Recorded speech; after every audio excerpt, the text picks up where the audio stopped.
The mining asteroid asterisk Kepler-442 asterisk hung in the void like a tumor against the star field. Commander Elena Vasquez pressed her face against the viewport of the salvage ship Terran's Edge asterisk, watching the docking bay doors slide open with mechanical precision. Something felt wrong.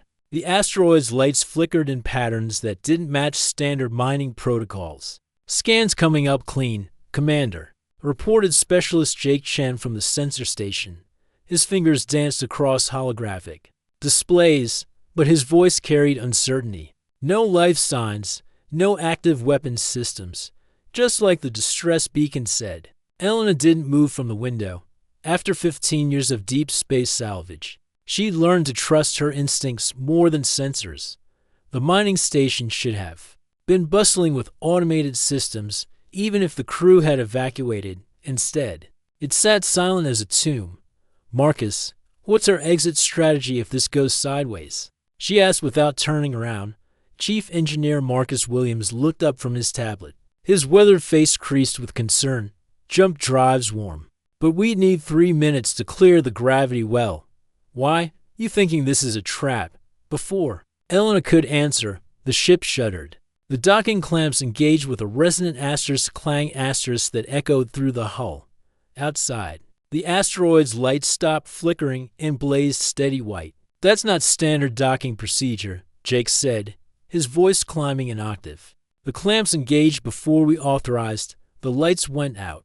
Emergency power kicked into seconds later, bathing the bridge in red." Elena spun around, her hand instinctively moving to the plasma cutter on her belted tool that had saved her life more times than she could count.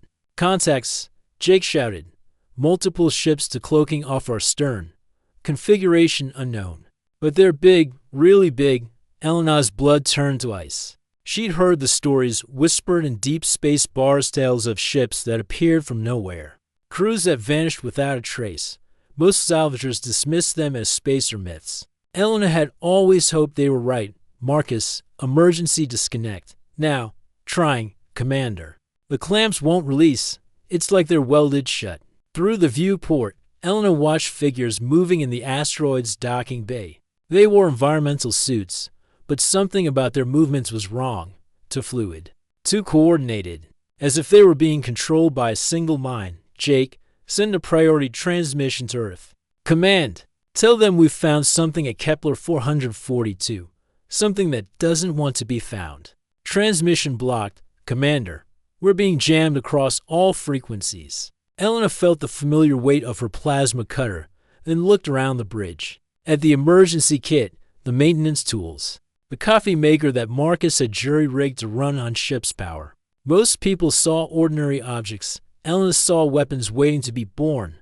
"Listen to me," she said, her voice steady despite the fear crawling up her spine. "Whatever's out there, they've made one critical mistake.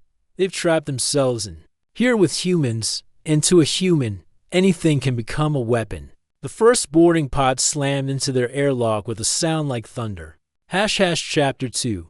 First contact. Boarding pod's cutting torch screamed against the outer airlock door, throwing sparks into the corridor. Elena crouched behind and overturned. Maintenance cart, her plasma cutter charged and ready. Jake and Marcus flanked her, armed with whatever they could grab: a magnetic wrench, a welding torch, and Jake's emergency flare gun. 30 seconds until breach, Marcus whispered, monitoring the cutting progress on his tablet. Doors buckling. Elena studied the corridor's layout. Standard salvage ship design: narrow passageways, low ceilings, lots of exposed conduits, and machinery, perfect for an ambush if you knew how to use it. "Jake, when that door goes, hit them with everything you've got. Don't aim for center mass, aim for their equipment." "Marcus, that welding torch isn't just for show. Superheat the air conditioning intake. Make this corridor a furnace." "What about you?" Jake asked, his knuckles white around the flare gun. "I'm going to find out what we're dealing with." The outer door exploded inward with a deafening crash. 3 figures in strange, organic-looking suits poured through the breach. Their movements were unnaturally synchronized, like dancers following the same choreography. Jake's flare struck the lead figure's center mass, burning through its suit in a shower of sparks. Instead of falling, it simply looked down at the hole, tilted its head, and continued advancing. Behind it, superheated air began pouring from the vents as Marcus worked his magic. Elena waited until they were past her position, then struck. The plasma cutter sliced through the first figure's leg joint, not to kill, but to study. The severed limb hit the deck with a wet thud, revealing not bone and muscle, but complex machinery wrapped in synthetic flesh. They're not alive, she called out. They're machines, sophisticated ones. The wounded figure turned toward her voice, moving with predatory grace despite its injury. Its helmet retracted, revealing a face that was almost human to perfect, to symmetrical. When it spoke, its voice was like honey over broken glass. You damage us, but you cannot stop us. We are the collective. We are inevitable. Elena smiled. Grimly, you know what your problem is. You think like machines. Logical. Predictable. She kicked a maintenance panel, sending a cascade of sparks across the deck. Humans don't think like that. We improvise. The sparks ignited the superheated air, creating a wall of flame that separated the boarding party. In the confusion, Elena grabbed Jake's arm and pulled him toward the service ladder. Up, now. They climbed into the ship's maintenance shaft system, leaving Marcus to seal the access behind them. The narrow tubes were designed for routine repairs, not combat. But Elena had learned long ago that the best weapons were often the ones your enemy never saw. Coming. Where are we going? Jake gasped, crawling through the cramped space. To even the odds, if they want to play games, let's show them what humans do best. Behind them, the sound of metal being torn apart echoed through the ship. The collective was learning to adapt, but Elena was betting they'd never encountered anything quite like human ingenuity. They had minutes before the entire ship was overrun. Elena intended to make those minutes count. Chapter 3. The Art of War. Maintenance shaft opened into the ship's primary storage bay, a cavernous space filled with salvage equipment and supplies. Elena dropped down first, her boots hitting the deck with a soft thud. The emergency lighting cast long shadows between the storage containers, creating a maze of hiding spots and ambush points. Jake, help me with this, she said, pulling a container of industrial adhesive from a supply rack. We're going to turn this room into a nightmare. While Jake worked to spread the adhesive across the main walkways, Elena began her real work. She pulled apart a gravity generator, jury-rigged a mining laser to a portable power cell, and started combining components that were never meant to work together. Commander, what exactly are you building? Jake asked, watching her work with fascination and growing concern. The thing about humans, Elena said, not looking up from her work, is that we see potential in everything. This mining laser, it's not just a tool, it's a weapon. These gravity generators, they're not just for artificial gravity, they're for controlling battlefield conditions. That medical scanner, it's not just for diagnostics, it's for targeting. The ship shuddered as another boarding pod attached to the hull. Through the bay's observation window, Elena could see more pods launching from the mysterious ships. The collective wasn't taking any chances. How many more ships are out there? She asked. Jake checked his portable scanner. At least 12, maybe more. Commander, we can't fight this many. We need to find another way out. Elena's hands never stopped moving, connecting circuits and routing power. Who said anything about fighting? We're going to do something they won't expect. We're going to make them think. The bay doors burst open, and 6 collective units poured through. They moved with mechanical precision, scanning the room with sensors that glowed blue in the dim light. Elena and Jake pressed themselves against the storage container, watching the units spread out in a perfect search pattern. Initiating standard sweep protocol, one of the units announced. Human subjects will be located and processed for integration. Elena smiled in the darkness. Standard protocol. That's their weakness right there. She activated her improvised device, a combination of mining laser, gravity generator, and medical scanner that shouldn't have worked but did.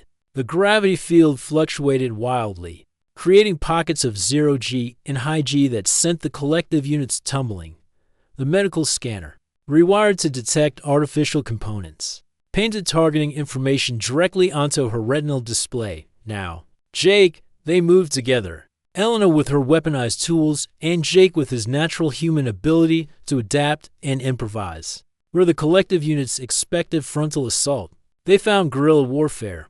Where they expected logical tactics, they found chaos. Elena used the plasma cutter T-07 support beams, bringing down containers on top of the units. Jake used the industrial adhesive to trap them in place, then followed up with the welding torch to fuse their joints. It wasn't elegant, but it was effective. Impossible. One of the units gasped as Elena's improvised gravity weapon crushed its chest cavity. Your technology is inferior. Your tactics are illogical. That's the point, Elena replied, using a maintenance hook to pull the unit's head clean off. You can't predict what we'll do because we don't know what we'll do. We make it up as we go. But even as they fought, more units poured into the bay. Elena's improvised weapons were effective. But they weren't infinite. She needed a bigger solution. Jake, can you reach the main computer core from here? Maybe. But why? Because I have an idea that's either brilliant or completely insane. Possibly both. Chapter 4. The human solution computer core hummed with quiet efficiency in the ship's central processing chamber.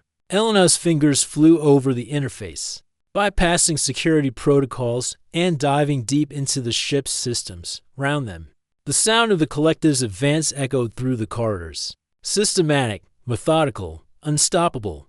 Commander, there?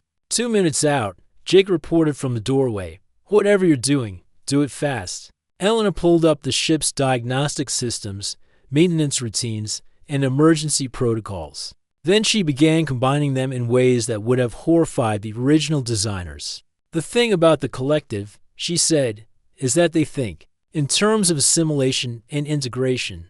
They want to add us to their network. That's bad, right? Not if we give them something they can't digest.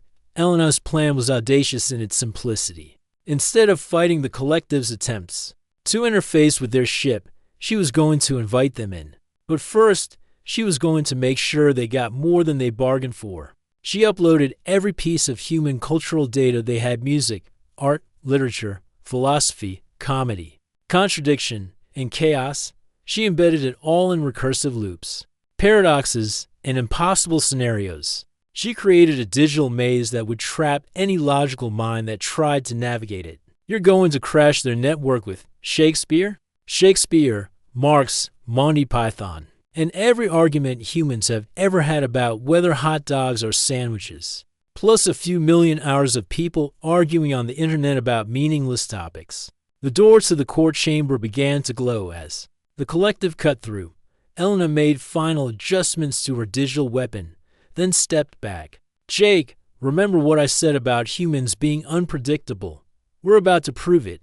The door exploded inward, revealing a dozen collective units led by one that was clearly more advanced than the others.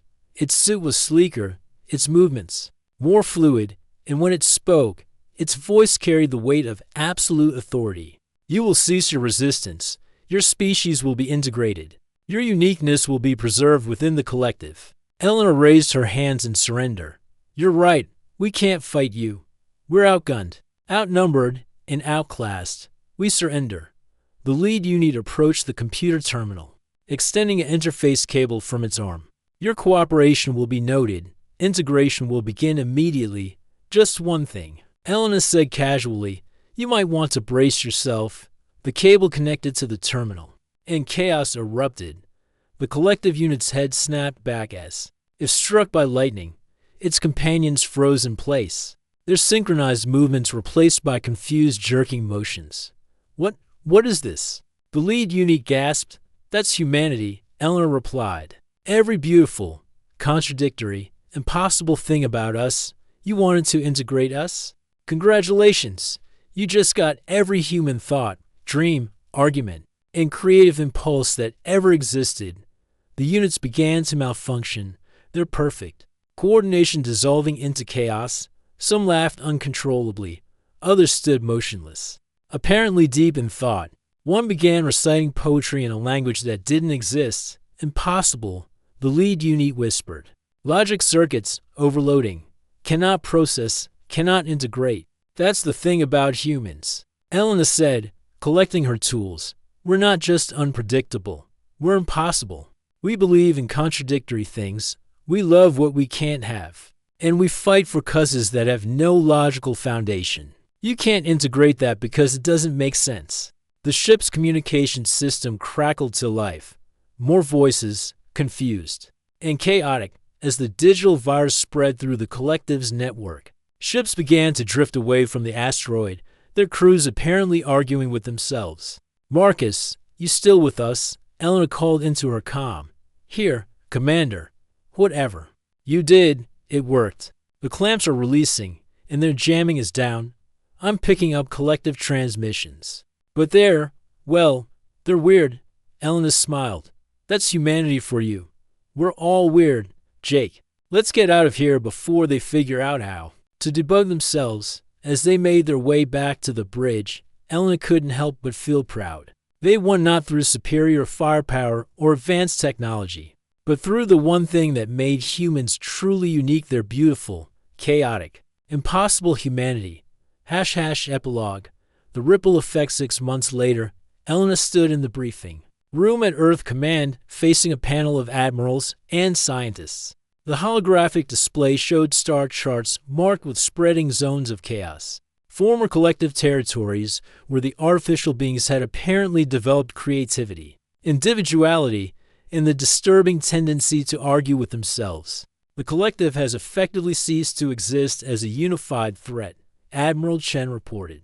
Their remaining ships are scattered across the galaxy, apparently engaged in what our xenobiologists are calling philosophical discussions. Elena nodded.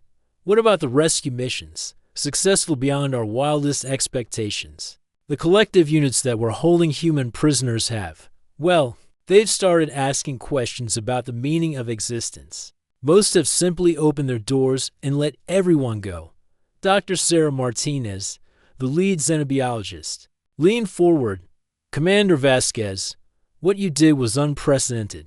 You didn't just defeat the collective, you changed them. Some of the units are actually creating art now.